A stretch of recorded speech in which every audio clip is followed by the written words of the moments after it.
lifestyle upgrade, a level of consecration, and you Yes. have to wrap yourself in it. Yeah. You have to say, God, if this is your new thing, Right. let me be available for you to do your new thing. Oh, Jesus. And to be available is to be constantly praying, Mm-hmm. constantly surrendering, Mm-hmm. constantly denying your flesh, constantly taking Yes. your thoughts captive. Yes. That is being available and ready. Mm. So We're a seed. lot of people don't they have one or the other. Yeah. You know, like I said, they'll spend their time in church and serve, Yeah. but you won't see them for 6 days. And So, God knows. It's like, well, you yeah, just going over there to do something in the building.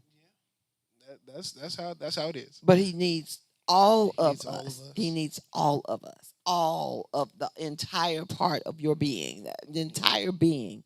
He needs all of that. And I know that that's hard for a lot of people Yeah. because we do have pulls of the world. Van called it the tug of war. When you've been in when you live in a world that's doing things this way, that tends to call and pull on you a lot. And if you're trying to walk this walk and you're trying to be what he wants you to be, there's always going to be that tug of war. And you have to decide, am I going to be strong enough? Am I going to be strong enough to do this?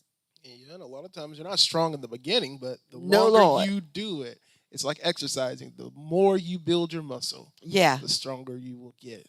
that's it. Also, in building yourself up in Christ, We can't hear you. he gave me a scenario one time. I was talking to someone and they were saying they had too much to do, they couldn't get to church, church start too early, stay too late. And I said, well, God reminded me when I was a child, my grandmama didn't have a car.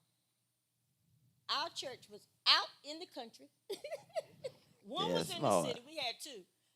One side of the family was in the city, the other side was in the country. Grandma was in the country.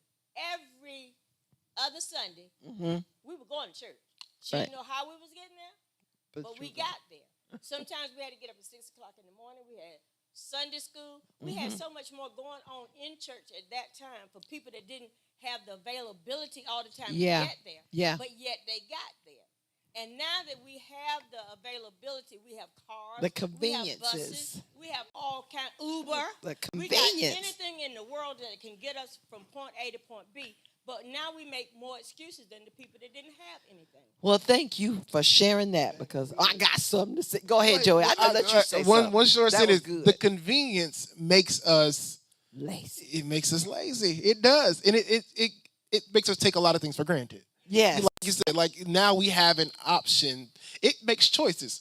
Now I have an option to go to either my church where I know I'm supposed to be serving, where God has said, or I can just go to the church around the corner because it's Right. right here. It's right And, so it's a lot of different things. Look, that convenience. Yeah, go ahead. 'Cause that there. convenience. So I got to go back because it took me back to Sunday morning when I'm stuck in D.C. It's snowing, it's ice, it's snow everywhere. There were people outside running in 20-degree weather in the snow.